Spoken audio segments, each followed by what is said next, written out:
Allah.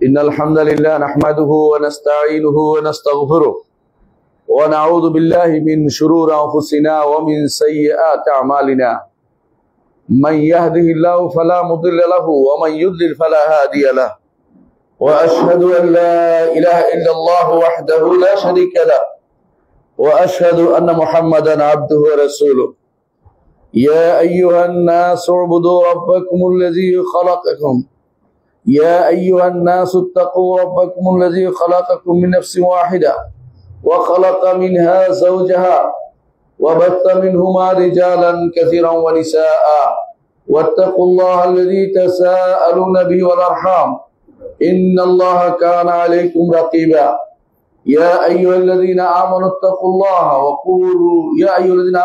حق تقاته ولا تموتن إلا وأنتم مسلمون يا أيها الذين آمنوا اتقوا الله وقولوا قولا سديدا يصلح لكم أعمالكم ويغفر لكم ذنوبكم ومن يطع الله ورسوله فقد فاز فوزا عظيما أما بعد فإن أصدق الحديث كتاب الله وخير الهدي هدي محمد صلى الله عليه وسلم وشر الأمور محدثاتها وكل محدثة بدعة وكل بدعة ضلالة وكل ضلالة في النار أيها الناس اتقوا الله فإن التقوى ملاك الحسنات واعلموا أن الله عز وجل أمركم بالتحلي بالتقوى وقال تعالى واتقوا الله ويعلمكم الله فمن يتق الله يجعل له مخرجا ويرزقه من حيث لا يحتسب ومن يتق الله يجعل له من أمره يسرا সম্মানিত মুসল্লিয়ান ইকরাম আমি আমার নিজেকে এবং আপনাদেরকে সবাইকে আল্লাহর তাকওয়া অবলম্বন অনুরোধ জানাচ্ছি যেই তাকওয়া অবলম্বন করলে আমরা আল্লাহর জান্নাত পেয়ে ধন্য হতে পারবো যেই তাকওয়ার পরিণতি হচ্ছে জান্নাত আল্লাহ তাআলা বলেছেন তিলকাল জান্নাতুল্লাতী নুরিসু মিন ইবাদিনা মান কানা তাকিয়া এই জান্নাতের ওয়ারিশ করব আমরা তাদেরকে আমার বান্দাদের মাঝে যারা তাকওয়ার অধিকারী হতে পারবে সুতরাং তাকওয়ার অধিকারী হতেই হবে আপনি তাকওয়া না নিয়ে আখিরাতে গেলে যত সময় আপনার সাথে ময়লাগুলো থাকবে গুনার ময়লাগুলো থাকবে সেগুলো আপনার জন্য বিপদের কারণ হয়ে দাঁড়াবে যত বেশি আপনি তাকওয়া অবলম্বন করে যেতে পারবেন আল্লাহর কাছে ততই আপনি সম্মানিত হবেন ইন্না আকরামাকুম ইনদাল্লাহি আতকাকুম তোমাদের মধ্যে ওই ব্যক্তি সবচেয়ে বেশি আল্লাহর কাছে সম্মানিত যে বেশি তাকওয়ার অধিকারী তাকওয়া এমন এক জিনিস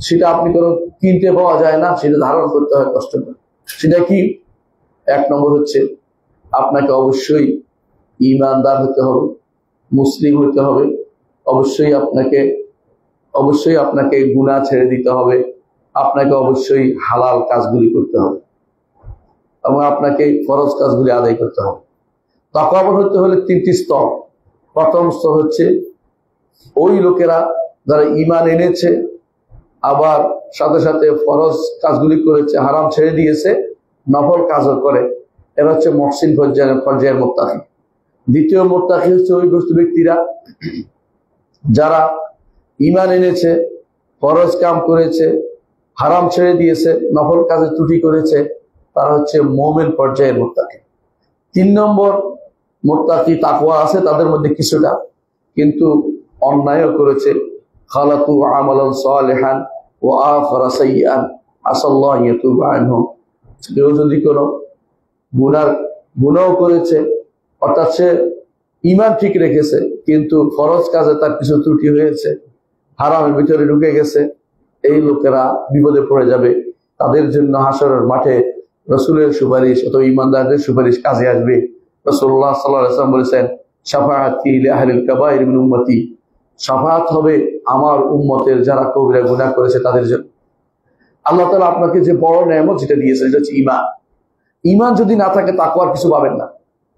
এজন্য সম্মানিত মুসলিয়ানে কেরাম, প্রথম জীবনের প্রথম যে কাজটি সবাই আদায় করবেন, আল্লাহ শুকরিয়া আদায় করবেন যে আল্লাহ আপনাকে ঈমানের নেয়ামত দিয়েছেন। ঈমানের নেয়ামতের চেয়ে বড় নেয়ামত আর কিছু নেই। ইমাম ইবনে কাইয়্যিম রাহমাতুল্লাহ আলাইহি বলেন যে যদি কেউ ঈমানদার হয় তাকে নেয়ামত দিয়েছে এটা বলা যাবে না, বরং তাকে দিয়েছে কিরকম, দুনিয়ার বুকে মানুষ যেভাবে কুকুরকে হাড্ডি দিয়ে পিছনে পিছনে রাখে, সেরকম আল্লাহ তাআলা দুনিয়ার বুকে তাকে কোন রকমে তাকে বাঁচিয়ে রেখেছে বলতে পারবেন। কারণ দুনিয়ার আল্লাহর কাছে মূল্য থাকলে তিনি কাফেরকে এক ফোঁটা পানিও দিতেন না। মাছির দানার মতো মূল্য দুনিয়ার নেই, এই জন্য আল্লাহ তাআলা কাফেরকে বেশি বেশি করে দিচ্ছেন। কিন্তু ঈমানদার যেহেতু আখিরাতে পাবে, ঈমানদার এই জন্য তাকে নেয়ামতের কথা বলা হয়েছে, সিরাতাল লাযিনা আনআমতা আলাইহিম, ওই পথটি আল্লাহ আমাদেরকে দিন যে পথে আপনি নেয়ামত দিয়েছেন, সেই পথটা হচ্ছে ঈমান। সেই নেয়ামতের পথ হচ্ছে ঈমান। আনআমতা আলাইহিম কারা নেয়ামত দিয়েছেন? মিনান নাবিয়্যিন ওয়াস সিদ্দিকিন ওয়াশ শুহাদা ওয়াস সালিহিন। নবিয়্যিন যারা নবীরা এরা নেয়ামত প্রাপ্ত, সিদ্দিকরা নেয়ামত প্রাপ্ত, শহীদরা নেয়ামত প্রাপ্ত, আর নেককার বান্দারা যারা মুমিন এবং যারা মুহসিন তারাও নেয়ামত প্রাপ্ত। তারা সবাই জান্নাতের অধিবাসী হবে। তাদের জন্য কারো কোনো চিন্তা করা লাগবে না। আপনি যে মুমিন এবং মুহসিন হইতে পারেন, নাম লিখে ফেললেই হবে না, নাম রাখলে হবে না। কাজের দিক থেকে আপনি মুমিন আর মুহসিন হইতে পারলে জান্নাতে যাওয়া আপনার জন্য কোনো বিষয়ই না। আল্লাহ তাআলা আপনাকে জান্নাত দিবেন, ওয়াদা করেছেন, রাসূল বলে দিয়েছেন। কিন্তু গুনাহ করেছেন, জান্নাতে যাওয়া আটকে যাবেন। এই জন্য অবশ্যই প্রথম যেটা শুকরিয়া আদায় করবেন ঈমানের। ঈমান থাকলে জান্নাতে একসময় যাবেন, গুনাহ করলেও যাবেন। ঈমানটা এই জন্য বড় নেয়ামত। এটা যদি না হয় তাহলে আপনি আসলে নেয়ামত পান নাই। এই জন্য আল্লাহ তাআলা কোরআনে কারীমে বলেছেন, উলাইকাল্লাযিনা আনআমাল্লাহু আলাইহিম মিনান নাবিয়্যিন ওয়াস সিদ্দিকিন ওয়াশ শুহাদা ওয়াস সালিহিন। সুতরাং নেয়ামতুল ঈমান বড় জিনিস। আপনার ঈমানটা শুদ্ধ হয়েছে কিনা সবসময় দেখবেন। ঈমান শুদ্ধ আছে, আপনি বিশুদ্ধ আকীদার অধিকারী, সালাফি মানহাজের অধিকারী। আপনি আল্লাহর শুকরিয়া আদায় করবেন সবসময় যে আল্লাহ তাআলা আমাকে এই মানহাজের হেদায়েত দিয়েছে। সবাইকে আল্লাহ সেটা দেয় না, এই জন্য এই নেয়ামতের শুকরিয়া বেশি বেশি করে আদায় করবেন। দ্বিতীয় নেয়ামত হচ্ছে আপনার জন্য মুহাম্মদুর রাসূলুল্লাহ সাল্লাল্লাহু আলাইহি ওয়াসাল্লাম। দুনিয়ার মানুষের আদর্শের অভাব নেই, অমুকের আদর্শ তমুকের আদর্শ, অমুকের মন্ত্র তমুকের তন্ত্র, আপনি কোনোটাই নেন না। আপনি মুহাম্মদুর রাসূলুল্লাহ সাল্লাল্লাহু আলাইহি ওয়াসাল্লামকে আদর্শ মেনেছেন। রাসূলুল্লাহ সাল্লাল্লাহু আলাইহি ওয়াসাল্লাম আমাদের জন্য নেয়ামত ছিল। কত বড় নেয়ামত উম্মতের জন্য, এই মানব জাতির জন্য তিনি নেয়ামত।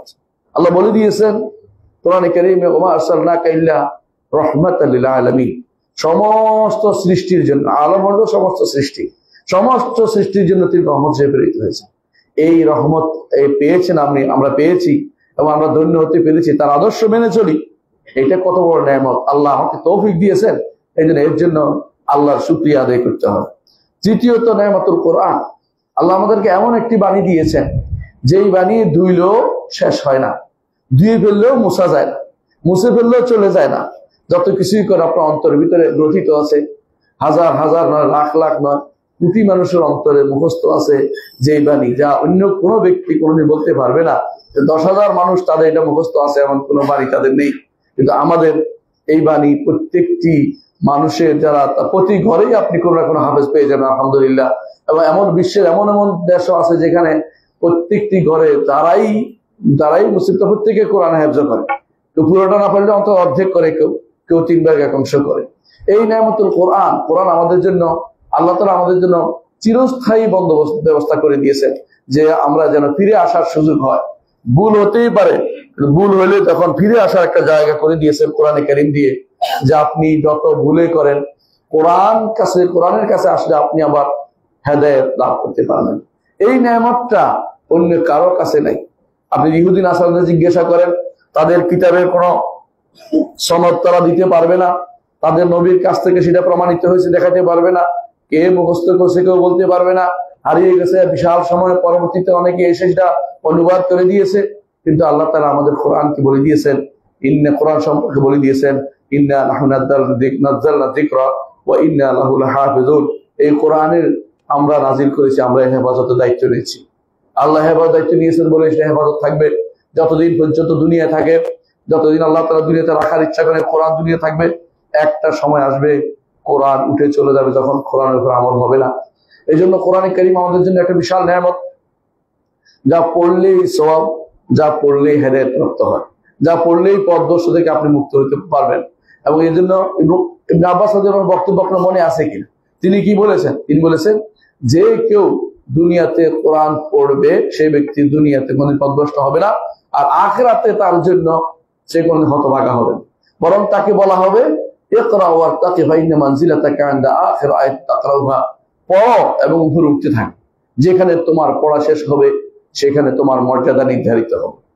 এ হচ্ছে কোরআনে কারীমের যে নেয়ামত আল্লাহ তাআলা আমাদেরকে দিয়েছেন, এই নেয়ামতের শুকরিয়া আমরা আদায় করি, এই নেয়ামতকে যথাযথ উপলব্ধি করি।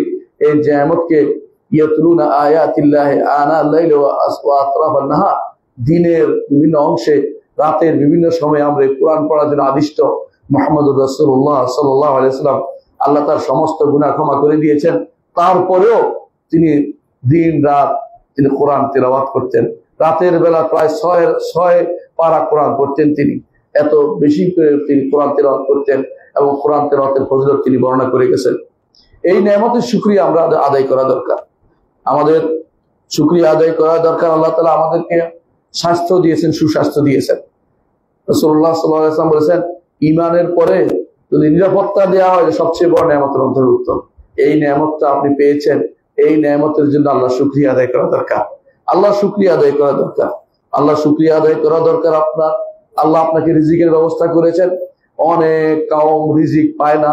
মুহাম্মদুর রাসূলুল্লাহ সাল্লাল্লাহু আলাইহি ওয়াসাল্লাম আল্লাহ তাআলার প্রিয় বান্দা ছিলেন, সাহাবায়ে কেরাম আরো রাসূলুল্লাহ সাল্লাল্লাহু আলাইহি ওয়াসাল্লামের সাথীরা তারাও প্রিয় বান্দা ছিল আল্লাহ, কিন্তু রিজিকের মধ্যে তাদের প্রশস্ততা ছিল না, তাদের রিজিকের অবস্থা কমতে ছিল। আপনি আজ যে রিজিক পাচ্ছেন, বিশাল অট্টালিকা বানাচ্ছেন, গাড়িতে চড়তেছেন, বিভিন্ন রকম অবস্থান আপনার রয়েছে, এই অবস্থান মুহাম্মদুর রাসূলুল্লাহ সাল্লাল্লাহু আলাইহি ওয়াসাল্লামের সাহাবীদের জান্নাতীদের ছিল না। আপনি এই রিজিক পেয়েছেন, এই রিজিক পাওয়ার পরে আপনার শুকরিয়া আদায় করতে হবে যে আপনি যা পেয়েছেন, যেন এটা না হয় যে তাদের হাসানাত দুনিয়াতে দিয়ে দেওয়া হয়েছে, আখিরাতে কিছু আর পাওয়ার নাই, এমন জিনিস যেন না হয়। উজ্জিলাত লাহুম হাসানাতুহুম যেন না হয়। এজন্য আল্লাহর কাছে বেশি বেশি শুকরিয়া আদায় করতে হয়। লা ইন শাকারতুম লা আযীদান্নাকুম ওয়া লা ইন কাফারতুম ইন্না আযাবি লাশাদীদ।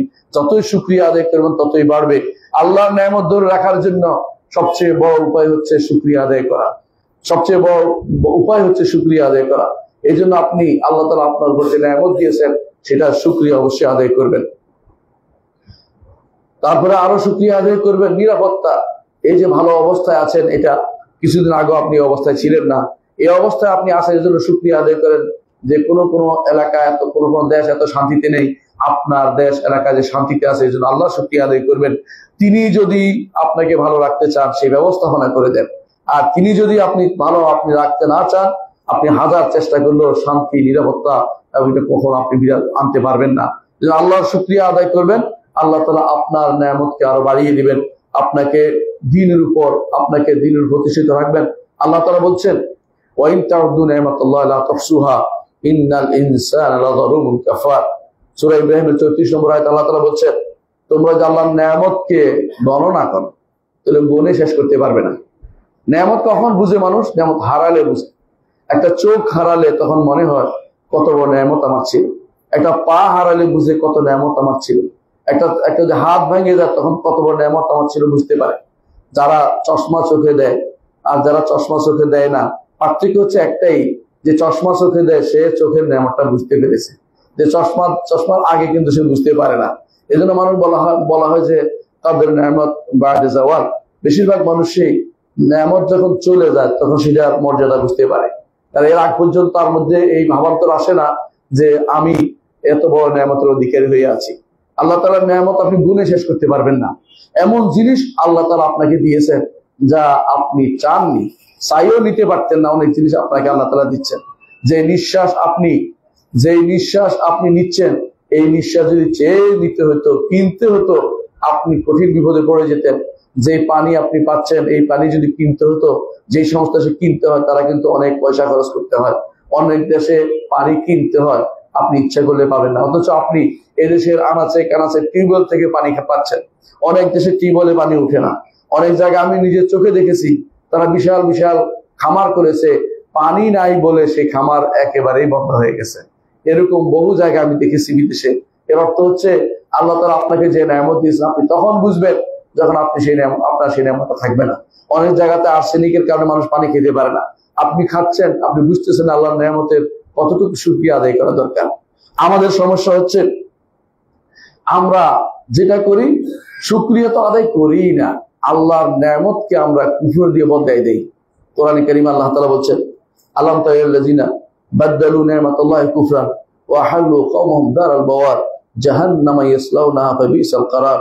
সূরা ইব্রাহিমের 28 নম্বর আয়াত আল্লাহ তাআলা বলছেন, হে নবী আপনি কি দেখেননি ওই সমস্ত লোকদেরকে যারা আল্লাহর নেয়ামতকে অস্বীকার করে তারা নিজেদের বাড়িঘর জাহান্নামের জায়গা করে ফেলেছে। আল্লাহর নেয়ামতকে অস্বীকার করলে আল্লাহ তাআলা সেটা কুফর নাম দিয়েছেন। নেয়ামতকে অস্বীকার করা ছোট কুফরি, আর নেয়ামতকে অন্যের দিকে সম্পৃক্ত করা বড় কুফরি। নেয়ামতকে অস্বীকার করা ছোট কুফরি, আর নেয়ামতকে অন্যের দিকে সম্পৃক্ত করা বড় কুফরি। আল্লাহ তাআলা আপনাকে সন্তান দিয়েছেন, আপনি যদি কোনো এই নেয়ামতকে অস্বীকার করেন ছোট কুফরি, অর্থাৎ আপনি মনে করলেন না, আল্লাহ শুকরিয়া আদায় করলেন না, ছোট কুফরি করলেন। আর যদি মনে করেন যে খাজা বাবার কারণে আমি সন্তান পেয়েছি, তাহলে আপনি বড় কুফরি করে বসছেন, কারণ খাজা বাবার এখানে কোনো হাত নেই। এর প্রত্যেকটি জিনিসে আপনার শরীর স্বাস্থ্য আল্লাহ তাআলা দিয়েছেন। আপনি যদি বলেন যে এই সুস্বাস্থ্য আমার তাবিজের কারণে হয়েছে, তাহলে বড় কুফরিতে লিপ্ত হয়ে যাচ্ছেন। আবার যদি মনে করেন যে তাবিজ নয়, আমি আল্লাহ তাআলা আমাকে সুস্বাস্থ্যের জন্য ঈমানের কথা হবে, অর্থাৎ যদি কখনো অস্বীকার করে অন্য কাউকে দেন বড় কুফরি হয়ে যাবে। আর যদি কারণ হিসেবে উল্লেখ করেন কখনো কখনো যেটা আসলে কারণ নয়, সেটা ছোট কুফরি হবে, আর ছোট শিরক হবে। আর যদি কোনো আপনি মনে করেন যে যেটা মূলত এমনিতে আপনি বলছেন যে আরেকজন সেটা দিয়েছে, তাহলে বড় শিরকে অন্তর্ভুক্ত হয়ে যাবে। তাহলে ছোট কুফরি, বড় শিরক, ছোট শিরক সবই হইতে পারে আল্লাহর নেয়ামতকে যখন অন্যের দিকে আপনি সম্পৃক্ত করবেন। আমি সবসময় আল্লাহ তাআলা আপনাকে কি দিয়েছেন সেটা দেখবেন, অন্যের দিকে তাকাবেন না। রাসূলুল্লাহ সাল্লাল্লাহু আলাইহি ওয়াসাল্লাম বলেছেন, উনজুরু ইলা মান হুয়া দুনাকুম, তোমাদের নিচের দিকে যারা আছে তাদের দিকে তাকাও, তোমাদের উপরের দিকে যারা আছে তাদের দিকে তাকিও না। ফাইন্নাহু আজদারু আল্লাহ তাজদারু বিনি'মাতি রাব্বিকুম, তোমরা তাদের উপযুক্ত যে তোমরা আল্লাহর নেয়ামতকে তোমরা কখনো ছোট করে দেখবে না। তোমরা মনে করবে যে আল্লাহ তাআলা আমাকে এত বড় নেয়ামত দিয়েছেন যা আমি আমার মতো অনেকেই পাইনি। যখন আপনি রাস্তায় বের হবেন তখন দেখবেন অনেকের পা নেই, আপনার পা আছে। আল্লাহ শুকরিয়া আদায় করে বলবেন আলহামদুলিল্লাহিল্লাযী ইবতালাকা আফান ইবতালাকা বিহি। রাসূলুল্লাহ সাল্লাল্লাহু আলাইহি ওয়াসাল্লাম বলেছেন, এটা যদি কেউ বলে যে আল্লাহ তাআলা আমাকে নিরাপত্তা দিয়েছেন, সেটা দিয়ে তোমাকে আল্লাহ তাআলা পরীক্ষা করছেন, এইটা বললে আল্লাহ তাআলা তাকে এই বিপদে আর ফেলবে না। এই সুযোগ আপনি পেয়ে যেতে পারেন যদি আল্লাহর শুকরিয়া আদায় করেন, আলহামদুলিল্লাহ বলেন, আল্লাহর নেয়ামতের শুকরিয়া আদায় করি আমরা। কিন্তু কিছু কিছু মানুষ আছে আল্লাহর নেয়ামতের শুকরিয়া আদায় করে না। কিভাবে? দুনিয়া এত বেশি ফিতনা ফাসাদে ভরে গেছে যে মানুষ এখন আল্লাহর নেয়ামতকে আর স্মরণ করছে না। আল্লাহ তাআলা তাকে কান দিয়েছে কোরআন শোনার জন্য, আল্লাহ তাআলা তাকে কান দিয়েছে কোরআন শোনার জন্য, আল্লাহ তাআলা তাকে চোখ দিয়েছে কোরআন দেখার জন্য, আল্লাহ দিন মেনে চলে দেখার জন্য। কিন্তু এগুলিকে তারা কিসে কাজে লাগায়? এগুলি তারা কুফরিতে কাজে লাগাচ্ছে। নেয়ামতের শুকরিয়া আদায় না করে কুফরিয়া করছে। কানে তারা শুনছে এমন সব জিনিস যেগুলি তার ঈমানকে নষ্ট করে অথবা ঈমানকে কমিয়ে দেয়। এমনকি তার মধ্যে ঈমানের যে মিশ্রতা ছিল সেই মিশ্রতা তিক্ততায় রূপান্তরিত হয়ে যায়। এমন কাজগুলি তারা করে, এমন কথা তারা শুনে, আল্লাহ তাআলার আনুগত্যকে তারা অবাধ্যতায় রূপান্তরিত করে দিয়েছে। আল্লাহর সাথে সাক্ষাৎকে তারা অনেক সময় ভুলে বসে আছে। আল্লাহর সাথে কি সাক্ষাৎ করতে হবে এমন চিন্তায় তারা অনেকে চিন্তা করছে, যে অনেকের কাছে সন্দেহ দুর্লভমান থাকে। অথচ আল্লাহ তাআলা এমন একটা সময় আসবে প্রত্যেকে আমরা আল্লাহর সামনে নিতে হব, আল্লাহর সামনে আমরা উপনীত হব, আল্লাহর সামনে উপস্থিত হতেই হবে। আর আল্লাহর সামনে উপস্থিত হওয়ার বিষয়টি যদি ঠিক রাখতে চান, আল্লাহর নেয়ামতের যথাযথ শুকরিয়া আদায় আপনাকে করতেই হবে। সম্মানিত মুসল্লিয়ানে কেরাম, আজকে একটি বিষয় নিয়ে আলোচনা করতে চাই, সেটা হচ্ছে যে আপনার আল্লাহর নেয়ামতের শুকরিয়ার বিরোধী কাজ, তা হচ্ছে গান বাদ্য শোনা। গান বাদ্য এমন এক পর্যায়ে গেছে, এটা আল্লাহর নেয়ামত বিরোধী কাজ। আল্লাহ তাআলা আপনাকে সুস্থ কান দিয়েছেন কোরআন শোনার জন্য, আপনাকে সুস্থ কান দিয়েছেন আজান শোনার জন্য, আপনাকে সুস্থ কান দিয়েছেন হেদায়েতের বাণী শোনার জন্য। আপনি সেগুলির মধ্যে গান দিয়ে ভর্তি করে দিচ্ছেন। এমনকি অনেক যুবককে আপনি পাবেন দুই কানে ঠোসা লাগিয়েছে, আপনি যতই দেখবেন সে কথা বলেন শুনতেছে না, কারণ কানের ভিতরে ঢুকিয়ে দিয়েছে এমন জিনিস যা শুধু গান আর গান সে শুনে বেড়াচ্ছে, হারাম জিনিস শুনে বেড়াচ্ছে। অথচ এটার মধ্যে সে এতভাবে নিমজ্জিত যে আপনি তাকে কোনো কিছু বুঝাতেই পারছেন না, সে পাগলের মতো হয়ে যাচ্ছে। এটা আসলে আল্লাহর কাছে যাওয়ার মধ্যে আপনাকে বাধা সৃষ্টি করছে, আল্লাহর সন্তুষ্টির ক্ষেত্রে বাধা সৃষ্টি করছে, আল্লাহর নৈকট্যের পথে সেটা বাধা সৃষ্টি করছে। আর এটা সে বেবিচারের পথকে উন্মোচন করে দিচ্ছে। যত বেশি গান শুনবে তত বেশি বেবিচারের পথ উন্মোচিত হয়ে যাবে। ইসলামের দৃষ্টিতে গান বাদ্য সম্পূর্ণ হারাম। ইসলামের দৃষ্টিতে গান বাদ্য করা হারাম। ইসলামের দৃষ্টিতে গান বাদ্য করা হারাম।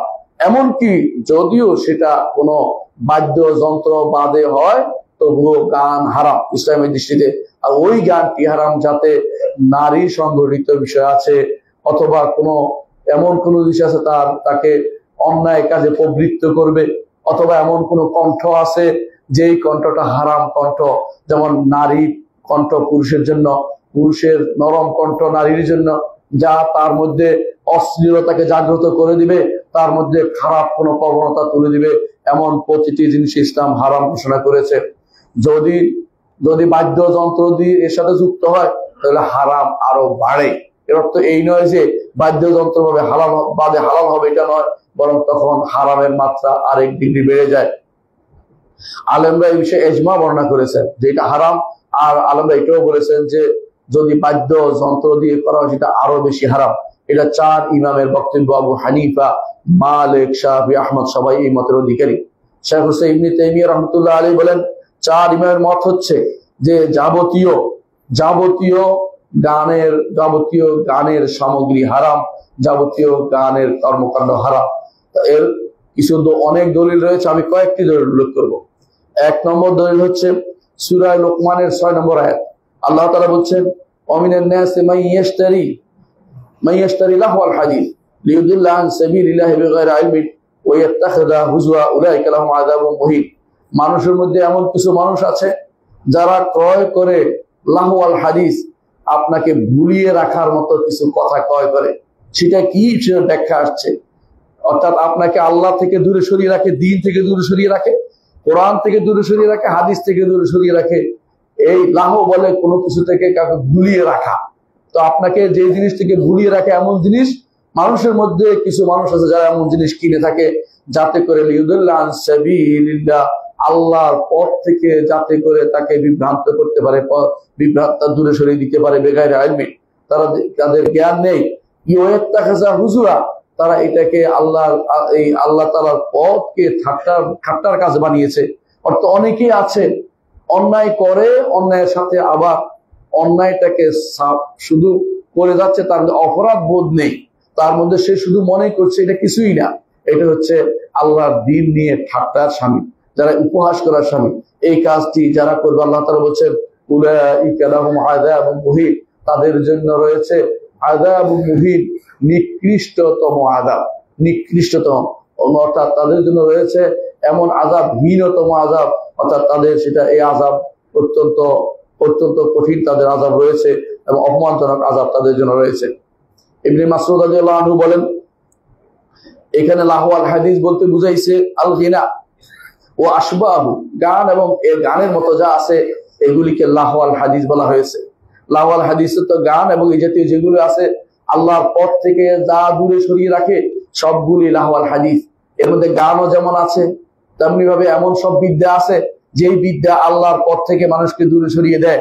হারাম বিদ্যা যেগুলো আছে, অনেকে আছে দর্শন শাস্ত্র পড়ে, অনেকে আছে এই জাতীয় বকুলর পড়ে, অনেকে এমন বিদ্যা পড়ে যেগুলো জীবনে কোনোদিন তার দ্বীনের কাজে লাগবে না, দুনিয়া নিয়ে তাকে ব্যস্ত রাখতে হবে, হারাম কাজে সারা জীবন কাটাবে।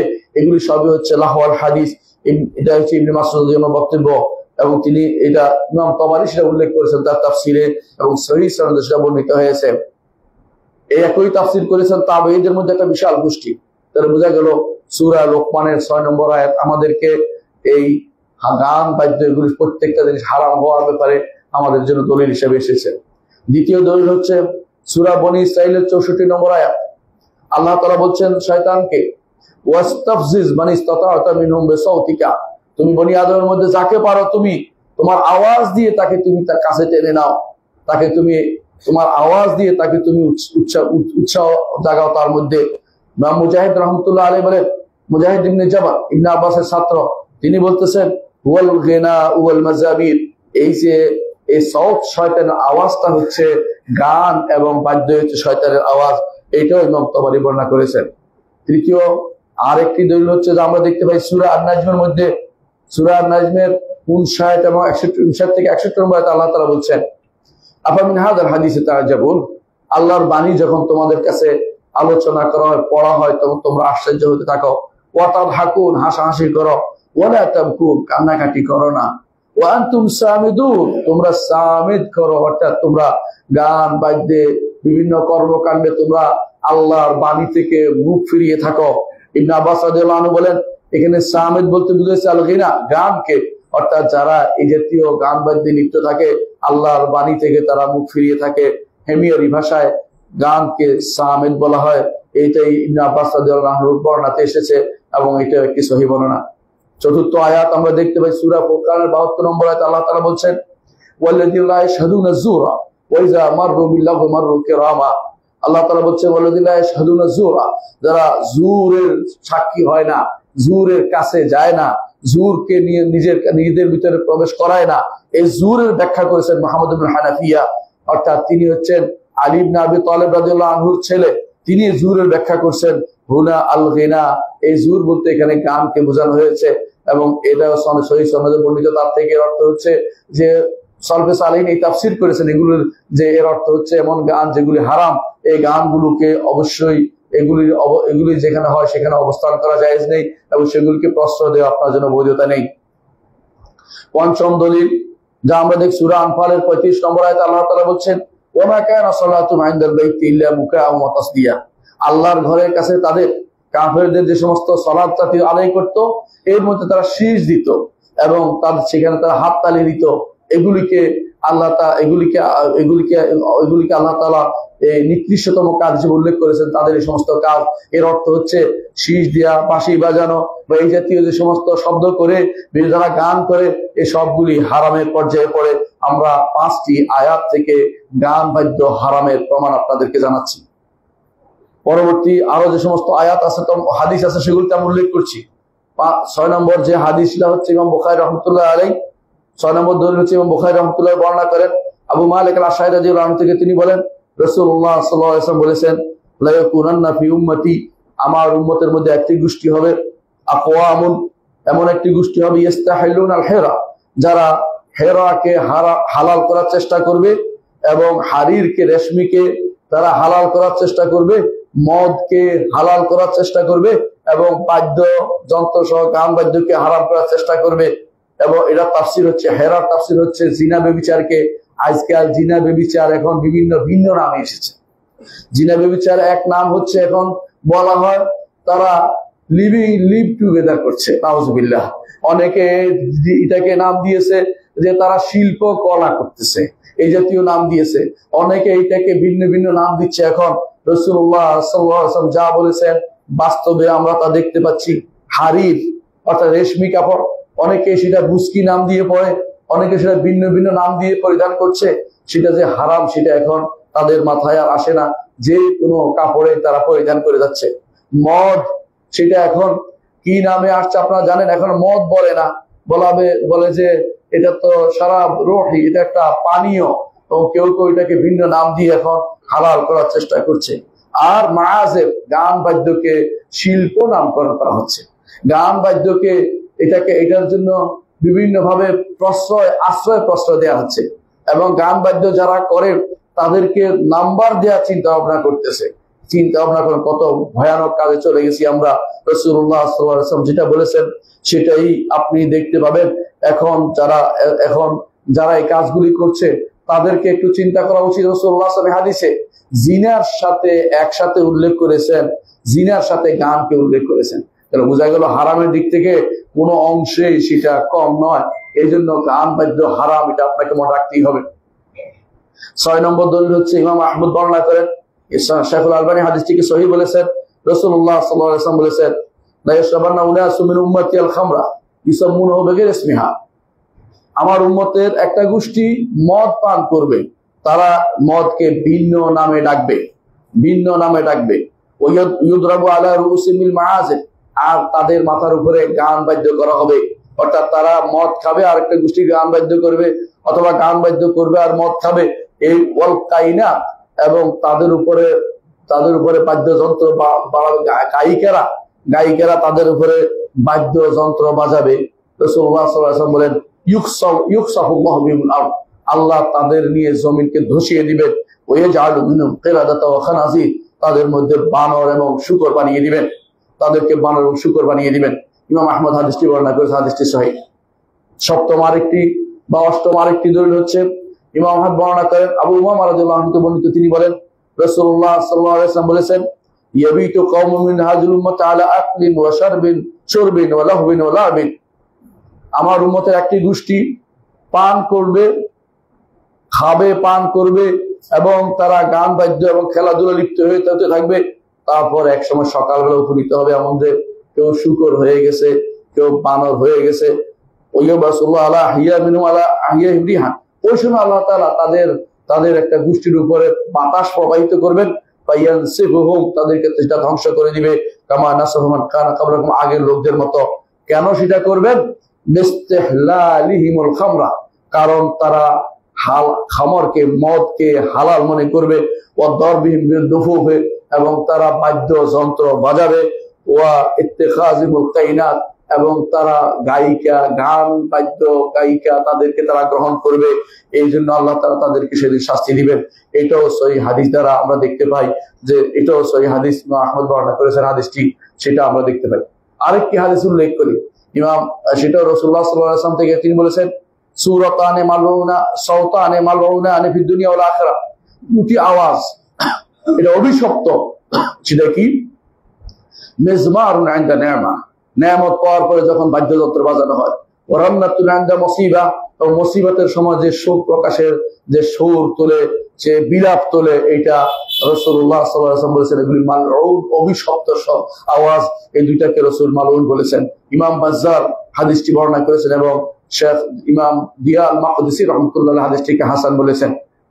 আরেকটি হাদিসে রাসূলুল্লাহ সাল্লাল্লাহু আলাইহি ওয়াসাল্লাম বলেছেন, ইন্নাল্লাহ হারামা আলাইয়া আও ক্বালা কুররিমাল খামরু ওয়াল মাইসির ওয়াল কুবা, আল্লাহ তাআলা আমার উপর হারাম করেছেন, অথবা বলেছেন হারাম করেছে, আল্লাহ তাআলা হারাম করে দেওয়া হয়েছে খামরকে, মদকে হারাম করে দেওয়া হয়েছে, ওয়াল মাইসির, এবং হারাম করে দেওয়া হয়েছে যেটা মানুষ জুয়াকে, ওয়াল কুবা, এবং কুবাকে হারাম করা হয়েছে। কুবার ব্যাখ্যা করেছে আলেমরা, তবল বাজিয়ে গান বাদ্য বাজানো, এটাকে হারাম করা হয়েছে। ইমাম আবু দাউদ হাদিসটি বর্ণনা করেছেন, এবং ইবনুল মুনাক্কির রাহমাহুল্লাহ তিনি হাদিসটিকে সহিহ বলেছেন। আমরা আরেকটি হাদিস দেখি, রাসূলুল্লাহ সাল্লাল্লাহু আলাইহি ওয়াসাল্লাম বলেছেন, নুহিতু আন সাওতাইনি আহমাকাইনি ফাজিরাইনি, আমি দুটি আহমক এবং ফাজির গুনার আওয়াজ থেকে আমাকে নিষেধ করা হয়েছে। একটি হচ্ছে সাওতুন ইনদা মুসিবা, বিপদে পড়লে যে আওয়াজ, বিপদে পড়লে বিলাপ করে যে কান্না হয়, সেটাকে নিষেধ করা হয়েছে। আর আরেকটি হচ্ছে খামসুল উজুহিন ওয়া শাক্কু জুয়ুবিন ওয়া রান্নাতে শায়তানিন, এবং হারাম করা হয়েছে যেটা মানুষ খামসু উজুহিন, বিপদে পড়লে যে মুখ খামচায়, সেটাকে রাসূলুল্লাহ নিষেধ করেছেন। ইমাম তিরমিজি হাদিসটি উল্লেখ করেছেন। ইবনে তাইমিয়া রাহমাতুল্লাহ আলাইহি বলেন যে এই হাদিস গান যে হারাম, এটা এই হাদিস থেকে স্পষ্ট বোঝা যাচ্ছে। এই হাদিস স্পষ্ট বুঝছে গানও হারাম। ইবনে তাইমিয়া রাহমাতুল্লাহ থেকে তিনি দলিল নিয়েছেন যে গান হারাম। আরেকটি হাদিসে রাসূলুল্লাহ সাল্লাল্লাহু আলাইহি ওয়াসাল্লাম বলেছেন, লা তাসহাবুল মালায়েকা রুফকাতুন ফিহা কালবুন ওয়ালা জারসুন,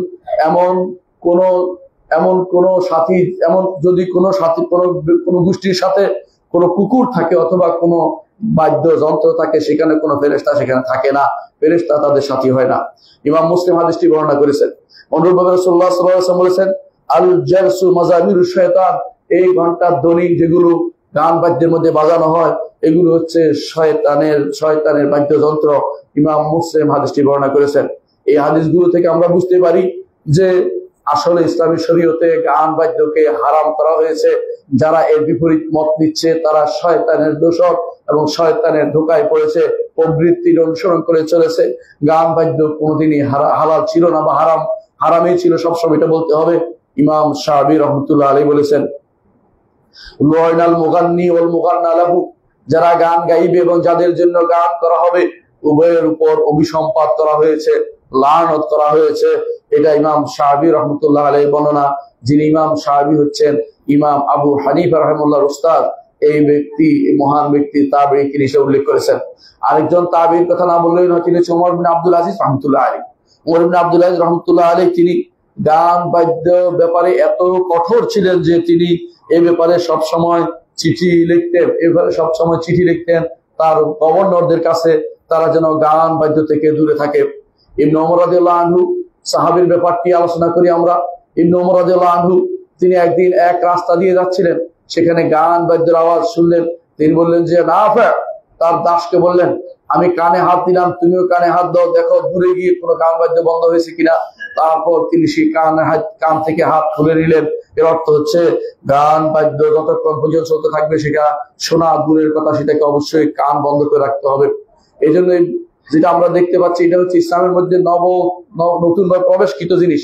এই জন্য এই কথাটাই বলেছেন ওমর ইবনে আব্দুল আজিজ রাহমাতুল্লাহ। তিনি বলেছেন আন্নাহা বিদআতুন ফিল ইসলাম, ইসলামে এটা প্রবিষ্ট হয়েছে।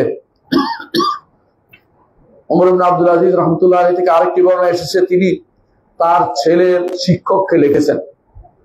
তখনকার দিনের আলেমরা, তখনকার দিনের শাসকরা তাদের সন্তানের জন্য শিক্ষক নিয়োগ দিতেন আলেমদের থেকে। শিক্ষককে তিনি একটা উপদেশ দিলেন। উপদেশটা কি? লিয়াকুল আউয়ালু মা ইয়াতাখাদুনা মিন আদাবিকা, যাতে হয় প্রথম যে জিনিসটা তারা বিশ্বাস করবে তোমার শিষ্টাচারের মধ্যে।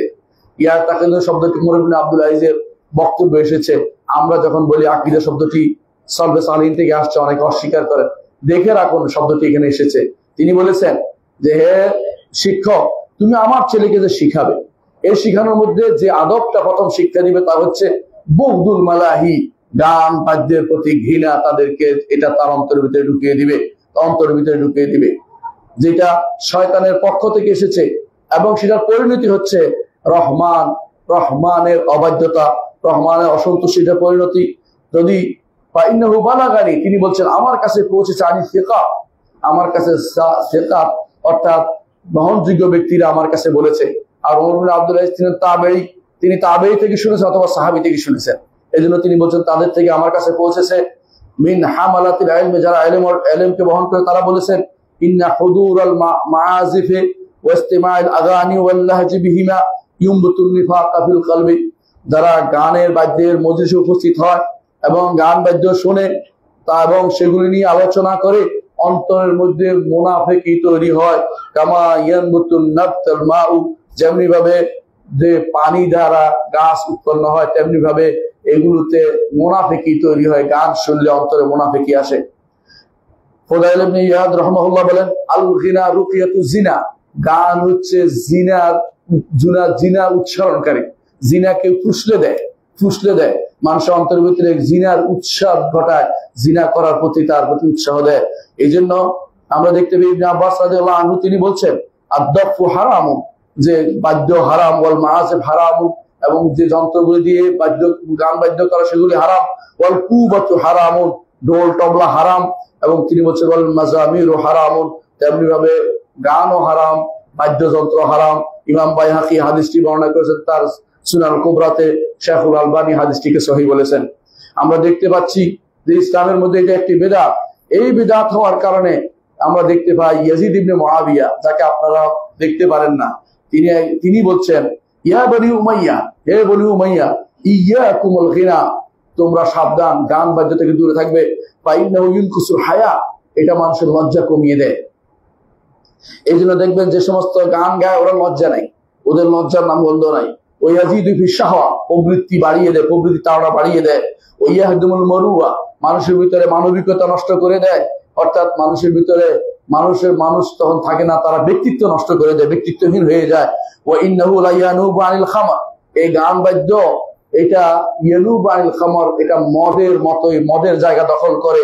ওয়া ইয়াফআলু মা ইউফআলুল মুসকির, যে ব্যক্তি মদ খায় সে যেটা করে, গান বাদ্যকারী একই কাজ করে। ওয়াল গিনা দাইয়াতু জিনা, আর গান বাদ্য হচ্ছে জিনার প্রতি আহ্বানকারী একটি জিনিস। ইমাম ইবনুল কাইয়িম রাহিমাহুল্লাহ এই বর্ণনাটি নিয়ে এসেছেন। এর দ্বারা বোঝা গেল যে তিনি ব্যক্তিগতভাবে খুব খারাপ আপনি বলতে পারেন না। যারা বলে তিনি গান বাদ্য নিয়ে লিপ্ত ছিলেন, ইয়াজিদ ইবনে মুআবিয়ার কথা বলছেন, তারা শিয়া ছিল, এই জন্য তার উপর মিথ্যাচার করেছেন। কারণ এটা দ্বারা তিনি বুঝাচ্ছেন যে গান বাদ্য থেকে দূরে থাকতে হবে। তিনি তার বংশের কওমকে সাবধান করেছেন। গান বাদ্য এত বেশি ভয়াবহ খারাপ হওয়ার কারণে আমরা গান বাদ্যের অনেকগুলো নাম আমরা কোরআন এবং সুন্নাহে দেখতে পাই, যেগুলো নিকৃষ্ট নামগুলো উল্লেখ করা হয়েছে। গান বাদ্যের একটা নাম হচ্ছে আল্লাহ, অর্থাৎ যা মানুষকে আল্লাহর পথ ভুলিয়ে দেয়। আল্লাহ অর্থাৎ বেহুদা কাম। আল বাতিল অসার কাজ। আজুর মিথ্যা। আল মুকা শীষ। আল তাসদিয়া হাততালি। রফিয়াতু জিনা জিনার উৎসারকারী। কোরআন শয়তান শয়তানের কোরআন। মুমবিতুন নিফাকা ফিল কলব, অন্তরের ভিতরে এটা নেফাকি তৈরি করে। as-সাউতুল আহমাক, আহমকদের আওয়াজ। as-সাউতুল ফাজির, গুনাহগারদের শব্দ। সাউতুশ শয়তান, শয়তানের শব্দ। মিজমারুশ শয়তান, শয়তানের যন্ত্র। as-সামুদ, এবং সেটা হচ্ছে বিমূঢ় থাকা, অর্থাৎ অন্য কাজে নিজেকে বিমূঢ় রাখা, হক কাজ থেকে বিমুখ থাকা। এই সবগুলি নাম আমরা দেখতে পাই। প্রায় 14টা নামে কোরআন এবং সুন্নাতে এটাকে ঘৃণা করার জন্য আমাদেরকে শিক্ষা দেওয়া হয়েছে। ইমাম ইবনুল কাইয়িম রাহমাতুল্লাহ আলাইহির জন্য বলেছেন যে ইন্নাকা লা তাজিদ আহাদান উনিয়া বিল গিনা, তুমি যাকে দেখবা গান নিয়ে কাজ করে তাকে দেখবা, এবং যারা এই গানের বাদ্যযন্ত্র নিয়ে যারা ঘুরে থাকে তাদের মধ্যে দেখবা যে দলালুন আন তরিকুল হুদা, 1 নম্বর দেখবা যে সে হেদায়েতের পথ থেকে দূরে সরে গেছে, হেদায়েতের পথ থেকে দূরে সরে গেছে। ইলমান ওয়া আমালান, ইলমের দিক থেকেও আমলের দিক থেকেও, অর্থাৎ ইলমের দিক থেকেও সে হেদায়েতের পথে নাই, আমলের দিক থেকে হেদায়েতের পথে না থাকতে পারে না। ওয়াফি রাগবাতুন ইস্তিমাউল কোরআন ইলা ইস্তিমাউল গিনা, কোরআন শুনে না কিন্তু গান শোনার দিকে সে ব্যস্ত হয়ে পড়ে। অনেকে যারা ইসলামী গান বলে তাদেরকে দয়া করে দেখবেন যে তারা অনেকেই সারাদিন শুধু গান চর্চায় সারগাম মিলানোর চেষ্টা আছে, কিভাবে সে মকাম মিলাইতেছে চিন্তা করতেছে, কোরআনে কারীম নিয়ে তার সময় হয় না। যে ব্যক্তি আল্লাহর সামা, আল্লাহর বাণী শোনার জন্য যে ব্যক্তি নিজেকে নিয়োজিত করে না, হারাম বাদ্য অথবা অন্য জিনিস দিয়ে সে ব্যস্ত থাকে, যারাই আল্লাহর বাণী থেকে অন্য জিনিসে ব্যস্ত থাকে সেটাই হচ্ছে লাহু, সেটাই নিষিদ্ধ। সেটা যদি কোনো ইসলামী গান বলে সেটাও বৈধতা নেই, ইসলামী সঙ্গীত বললেও সেটার বৈধতা নেই। আল্লাহর দ্বীন থেকে, আল্লাহর কোরআন শোনা থেকে, আল্লাহর কোরআনকে শোনানো থেকে, পড়ানো থেকে, পড়া থেকে দূরে থাকলে এই অবস্থা তাদের তৈরি হবে।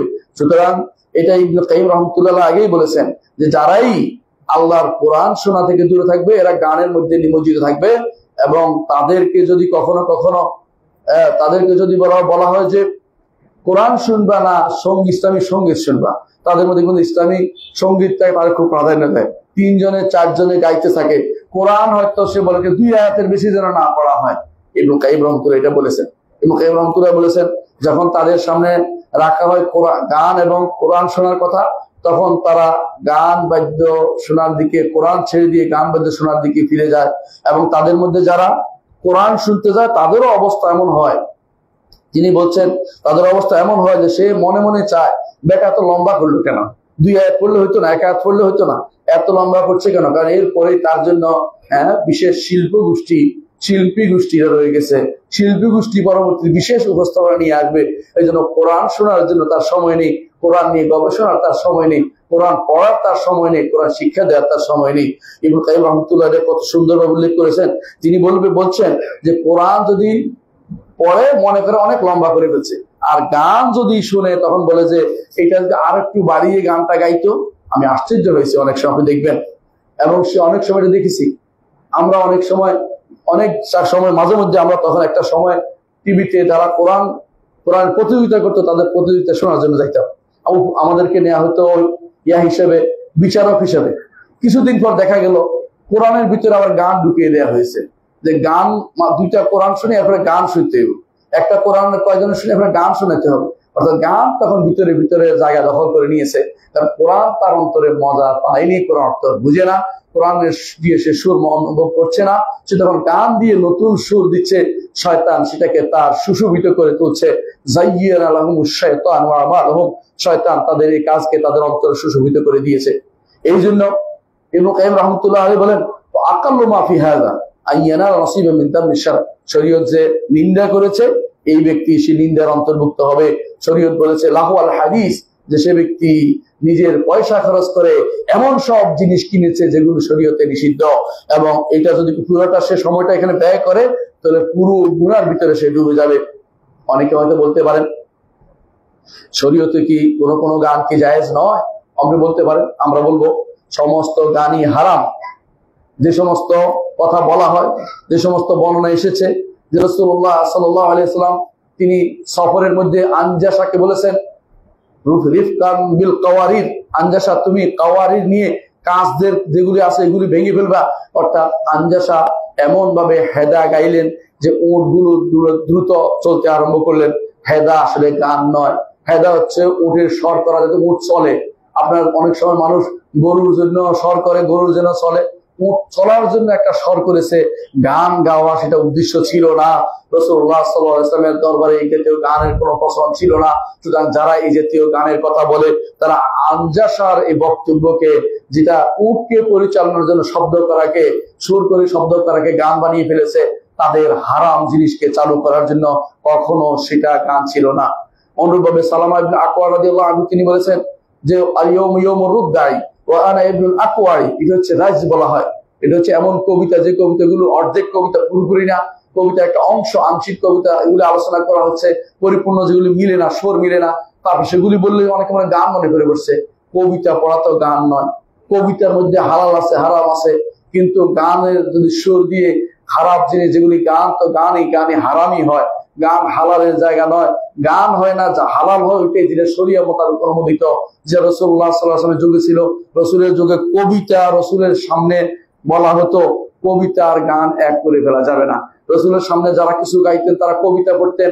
এই জন্য রাসূলুল্লাহ সাল্লাল্লাহু আলাইহি ওয়াসাল্লামের সামনে কবিতা পড়েছেন হাসান ইবনে সাবিত রাদিয়াল্লাহু আনহু, রাসূলের সামনে কবিতা পড়েছেন তখনকার সময় উবাই ইবনে কাব রাদিয়াল্লাহু আনহু, রাসূলুল্লাহ এবং যারাই কবিতা পড়েছেন তাদেরকে রাসূলুল্লাহ সাল্লাল্লাহু আলাইহি ওয়াসাল্লাম অনেক সব পুরস্কৃতও করেছেন। কিন্তু এই কবিতাগুলো ছিল দ্বীন ও ঈমানের পরিবর্ধক, কিন্তু গান ছিল না। এই গান দিয়ে এখন আমরা এমন অবস্থায় পৌঁছেছি, কখনো কখনো ওয়াজের মাজলিসে বলা হয় এখন একটি জাগরণী গাইবেন, এখন একটি বাগরণী গাইবেন, এই জাতীয় কথাগুলি বলা হচ্ছে। এগুলি আসলে আমাদের জন্য খুবই নিকৃষ্ট কাজ। যুবকদেরকে এর উপর আপনি তৈরি না করে তাদেরকে আল্লাহর কোরআন বুঝা এবং শোনার উপর তৈরি করা উচিত। এই গান বাদ্য থেকে দূরে রাখা উচিত। তাদের সাথে, কাফেরদের সাথে পাল্লা দিয়ে তারা একটা তৈরি করেছে, আমরা আরেকটা তৈরি করতে হবে, এরকম এটা আমাদের নীতি হওয়া উচিত নয়। তারা গান বাদ্য তৈরি করেছে, আমরাও বিকল্প গান তৈরি করতে হবে কেন? আমাদের তো সামা ইমানই আছে, ইমানই একটা শোনার জিনিস আছে, এটা হচ্ছে কোরআনে কারীম। তাদের সেটা নাই, তাদের সেটা নাই। আমাদের কোরআনে কারীম শুনে ইমান এনেছে, সাহাবায়ে কেরাম কোরআনে কারীম শুনে, অনেকেই কোরআনে কারীম শুনে ইমান এনেছে। এমনকি এখনো ভারতে অনেক জায়গাতে কোরআন শুনে মানুষ ইমান আনে। আমি আমার উস্তাদ রিয়াদ মুসা মালিবাড়িকে জিজ্ঞাসা করেছিলাম, আপনার হাতে হাজার হাজার হিন্দু মুসলিম হয়েছে, কি করেছেন? বলছে আমি সুন্দর করে কোরআন তেলাওয়াত করে শুনিয়েছি, তাদের অন্তরে প্রভাব পড়েছে, তারা ইমান এনেছে। সামার কোরআনই যাদেরকে পরিবর্তন করতে পারে না, সামার শয়তানই তাদেরকে কিভাবে পরিবর্তন করবে? আল্লাহর বাণীর বিরুদ্ধে দাঁড়ানো যেগুলি আছে, যে একটা জিনিস আরেকটা জিনিস নিয়ে আসলেই সেই জায়গাটা দখল করে ফেলবে, আবার কোরআনের দিকে ফিরে যাওয়া তার জন্য কঠিন হয়ে যাবে। এই জন্য অবশ্যই এই জাতীয় গানের কথা যারা বলে তারা সঠিক জায়েজের কথা বলে, তারা মিথ্যা কথা বলছে। রাসূলের যুগে কোথাও গান গাওয়া হয়নি, রাসূলের যুগে সেই জাতীয় গান গাওয়া হয়নি। অনেকে বলতে পারে রাসূলের যুগে কখনো কখনো, রাসূলের যুগে তো আমরা শুনেছি যে ঈদের দিনে বাচ্চারা গান গেয়েছে, বাচ্চাদের গীত ছিল, এই গীতগুলি হচ্ছে তাদের কথা ছিল, এগুলির সাথে কোনো তেমন কিছু ছিল না। তারা রাসূলুল্লাহ সাল্লাল্লাহু আলাইহি ওয়াসাল্লামের কিছু প্রশংসা করছিলেন, এই গীতগুলো শব্দ ছিল, কোনো বাদ্যযন্ত্র ছিল না, এগুলি হারাম কিছু ছিল না, এগুলি এমন কথা ছিল যেগুলিতে নিষিদ্ধ, এগুলির মধ্যে কোনো কিছু সংশ্লিষ্টতা ছিল না। এগুলি ছোট বাচ্চারা করেছে, বড়রা এতে ব্যস্ত হয়ে যায়নি। সাহাবায়ে কেরাম এই জাতীয় কাজ করেনি, এগুলি ছোট বাচ্চাদের কাজ, ঈদের দিনের কাজ, এবং তারা এগুলিকে তারা শুধুমাত্র অনুমোদন করেছিল। এগুলি নিয়ে বাড়াবাড়ি করে এগুলিকে বিস্তারিত বানিয়ে ফেলা, এগুলিকে জায়েজের আম সুরত বানিয়ে দেয়া, ব্যাপক জায়েজ বানিয়ে দেয়া কখনো ইসলাম অনুমোদন করে না। অনেকে বলে রাসূলুল্লাহ সাল্লাল্লাহু আলাইহি ওয়াসাল্লাম যে খন্দকের যুদ্ধে তো তারা কোরআন গাইছিল, কোরআন তো কবিতার একটা অংশ দিয়ে শেষ অংশ শুধু উল্লেখ করা হয়। মসজিদ নবী বানানোর সময় তিনি কোরআন গাইছিলেন, এই কোরআন গান নয়, শেষ অংশ উল্লেখ করা হয় একটা কবিতা, সেটাকে যদি কোনো গান বানিয়ে ফেলেন তো সেটা আমাদের কিছু নয়, এটা আমাদের কিছু বলার নেই। এই জন্য যে আপনি মিথ্যাকে সত্যের মোড়কে উপস্থিত করার চেষ্টা করছেন। সুতরাং আপনার আমার জানা উচিত যে যত রকমের গান বাদ্য আছে সবই হারাম, এবং যে সমস্ত গান বড়রা গাইছে কোরআন এবং সুন্নাতে, কোরআন শোনা থেকে দূরে সরিয়ে দিচ্ছে, সেই সমস্ত গান হারাম ছাড়া কিছুই নয়। সম্মানিত মুসলিম, একটু খেয়াল করুন, ইস্তাহিল্লু শব্দটি এসেছে হাদিসে, বুখারীর হাদিসটি নিয়ে উচ্চবাচ্য করার কোনো সুযোগ নেই। ইমাম বুখারীর রিওয়ায়াতগুলো শুদ্ধ, এটাও শুদ্ধই বলছেন শাইখুল আলবানী রাহমাতুল্লাহ আলাইহি। সুতরাং যারা এর মধ্যে কথা বলে তারা মিথ্যা কথা বলছে। হাদিসটি শুধু এখানে বলা হয়েছে ইস্তাহিল্লু, এই শুদ্ধ হাদিসে বলে ইস্তাহিল্লু, তারা হালাল করতে চাইবে। আমাদের শেখ মুহাম্মদ বিন সালেহ আল উসাইমিন বলেন, অর্থাৎ তারা এগুলি করবে যেন জায়েজ হিসেবে করছে। বর্তমানে যারা বিভিন্ন সঙ্গীতে ট্রেনিং দিচ্ছে তারা নাজায়েজ মনে করে, আপনি মনে করেন তারা জায়েজ মনে করে করছে। আপনি আশ্চর্য হবেন, এই জমানাতে এমন ভাবে করছে, বেপরোয়া ভাবে এই গানের প্রচার প্রসার করা হচ্ছে যেন এটা হালাল। কেউ কেউ বলতেছে এটা ফান, এটা একটা বিশেষ বিদ্যা, এটা গম্ভীরা বিদ্যা, গান্ধর্ব বিদ্যা, এই জাতীয় বিদ্যার নামকরণ করা হচ্ছে।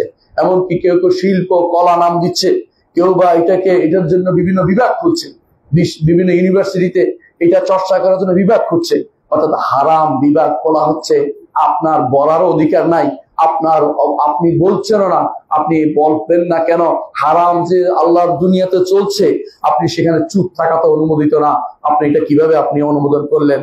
কেউ কেউ দেখবেন বাচ্চাদেরকে এর উপরে বড় করছে, ছোট কাল থেকে বাচ্চাকে গান বাদ্য শিখায় বড় করে, গানের ওস্তাদ রাখে, গানের টিচার রাখে, এগুলি সবই হচ্ছে হারামের উপরে।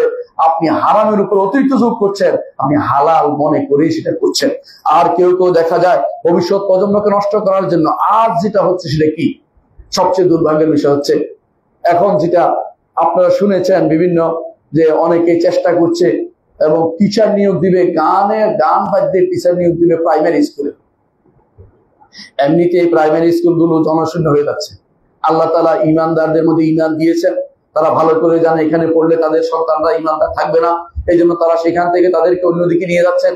এর উপরে আরেকটা মরার উপরে খাড়ার গা বলে, সেটা আবার এসে তার উপর পড়েছে, এই শিক্ষার উপরে, সেটা কি এখানে গানের টিচার নিয়োগ দিয়েছে। আপনি চিন্তা করে দেখুন, যেখানে কোরআনের টিচার নিয়োগ দেওয়ার কথা সেটা না করে গানের টিচার নিয়োগ দেওয়া হচ্ছে।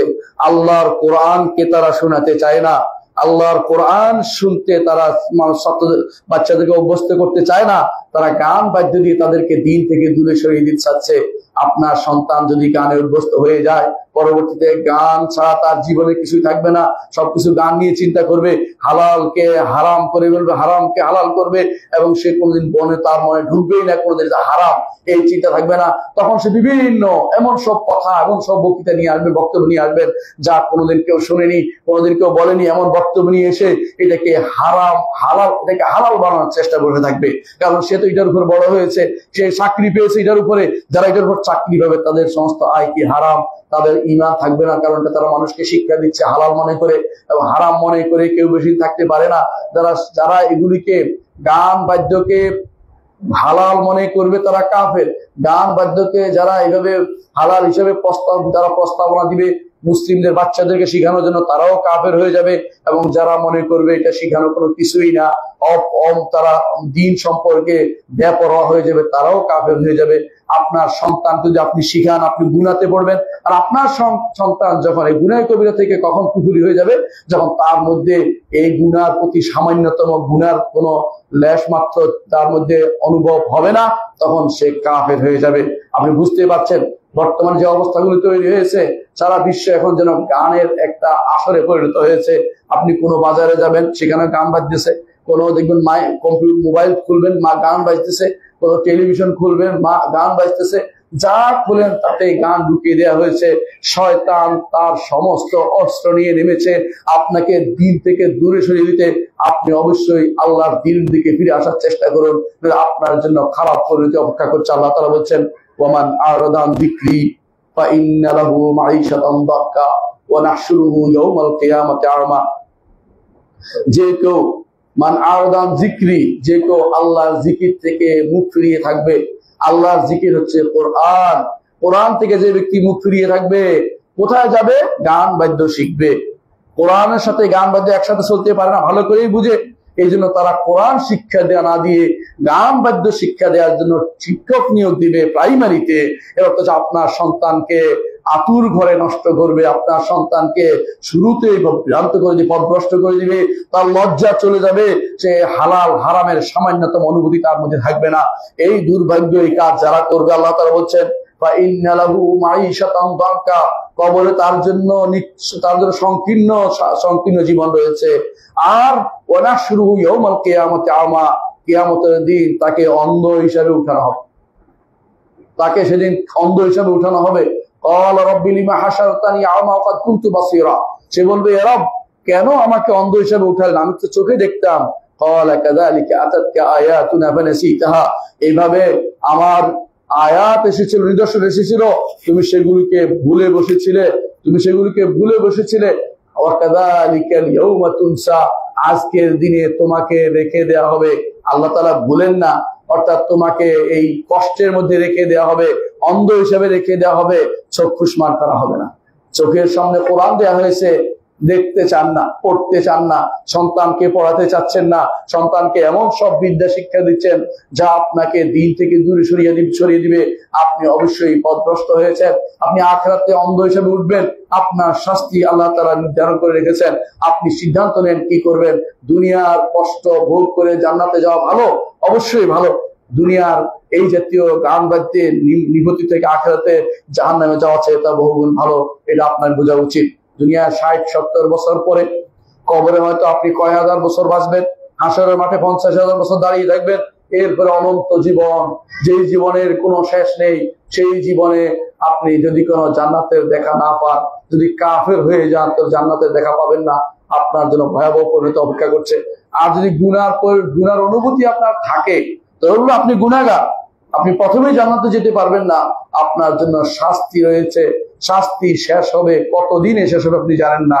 হাসরের মাঠে 50,000 বছর দাঁড়িয়ে থাকতেই হবে। কবরের শাস্তি রয়েছে মাইশাতান দাঙ্কা, আর হাসরের মাঠে কতদিন শেষ হবে। এরপরে সুপারিশ, যদি ঈমান তাকে সুপারিশ পাবেন, ঈমানের কোনো সমস্যা থাকলে সুপারিশও পাবেন না। এর অর্থ হচ্ছে জাহান্নামে আপনাকে চলে যেতে হবে। সেই জন্য অবশ্যই সাবধান থাকতে হবে। আমরা যারা আজ নিজেদের ভবিষ্যৎ প্রজন্মকে দ্বীনের উপর বড় করতে চাই, তারা অবশ্যই চিন্তা করবেন এই জাতীয় কাজকে প্রতিরোধ করতে হবে, যে আমাদের সন্তানদের জন্য গানের শিক্ষা, গানের কোনো পরীক্ষা, গানের কোনো কর্মকাণ্ডে আমাদের সন্তানরা যেন ঢুকতে না পারে, এবং তারা অন্যরা যেন এখানে ঢুকাইতে না পারে, সেগুলিকে অবশ্যই আপনারা এরপরে কথা বলবেন, প্রতিবাদ করবেন। এটা শরীয়ত নির্দেশিত প্রতিবাদ। শরীয়ত এটাকে আপনাকে বলেছে, মান রাআ মিনকুম মুনকারান ফালিয়ুগাইয়িরহু বিয়াদিহি, তোমাদের মধ্যে যে কেউ অন্যায়, অশ্লীল, খারাপ কাজ দেখে সে যেন সেটাকে হাত দিয়ে প্রতিহত করে। না পারলে, আমরা যারা পারি না, আমাদের জন্য হচ্ছে মুখ দিয়ে বলা, যে ওটা মুখ দিয়ে বলতে হবে এটা হারাম, এটা করা যাবে না। আর যদি এটাও না পারেন কোনোদিন, অবশ্যই অন্তর দিয়ে ঘৃণা এটা তৈরি করতে হবে সন্তানের মাঝে। সন্তানের ছোট কাল থেকে গান শুনলে বলবেন যে হারাম হারাম, যাতে তার অন্তরে হারামটা তার মধ্যে থাকে, অনুভূতি থাকে, সেজন্য এটা না পড়ার জন্য আগ্রহী কোনোদিন না হয়, এরকম ভাবে তাকে তৈরি করতে হবে। আল্লাহ তাআলা যেভাবে আপনাকে তাকে তৈরি করতে হবে, আল্লাহ তাআলা আপনাকে যা নির্দেশ দিয়েছেন তার মধ্যে কোনো অপশন নেই। কিছু মানুষ মনে করে আল্লাহ রাসূল বলেছে দেখি না, দেখার কোনো সুযোগ নেই, বরং আপনাকে মানতেই হবে। কোরআনে কারীমে আল্লাহ তাআলা বলেছেন, ওমা কানা লিল মুমিনিন ওয়ালা মুমিনাতিন, কোন ঈমানদার নারী এবং পুরুষের জন্য এটা কোনোদিন বৈধতা নেই। ইজা কাদাল্লাহু ওয়া রাসূলুহু আমরান, আল্লাহ এবং রাসূল যখন কোন ব্যাপারে ফয়সালা দিবেন, আনতাকুলাহুমুল খিয়ারাতু মিন আমরিহিম, এবার অপশন খোঁজার কোনো সুযোগ নেই। ফয়সালা দিয়েছেন হারাম, হারামই থাকবে। এটা কোনোভাবে পেশায় এদিক সেদিক করে, এটাকে শিল্প বানিয়ে, এটাকে এইটা বানিয়ে ওটা বানিয়ে কোনো কিছু করার কোনো সুযোগ নেই। দুর্ভাগ্য আমাদের কিছু মানুষ মনে করে বসেছে যে এইগুলি যদি তৈরি করতে পারি এদের মধ্যে উদারতা আসবে।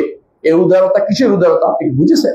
অর্থাৎ আল্লাহর দ্বীনের সাথে হালাল হারাম একাকার করে ফেলা, ইসলামের সাথে অন্য দিনকে একাকার করে ফেলার উদারতা তৈরি করার জন্য ছোট কাল থেকে আপনার সন্তানকে এই হারাম গানের মধ্যে প্রবৃত্ত করার জন্য এরা ষড়যন্ত্র করছে।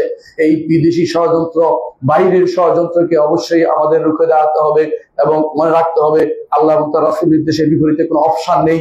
ইমানদার যদি হন আপনাকে অবশ্যই সেটা পরিত্যাগ করতে হবে, কারণ ইমানদার কখনো এর বাইরে কোনো চিন্তা করতে পারে না। আকুলু কাওলি হাযা ওয়া আস্তাগফিরুল্লাহ লি ওয়া লাকুম ওয়া লিসাইরিল মুসলিমিনা ফাস্তাগফিরু ইন্নাহু হুয়াল গাফুরুর রাহিম।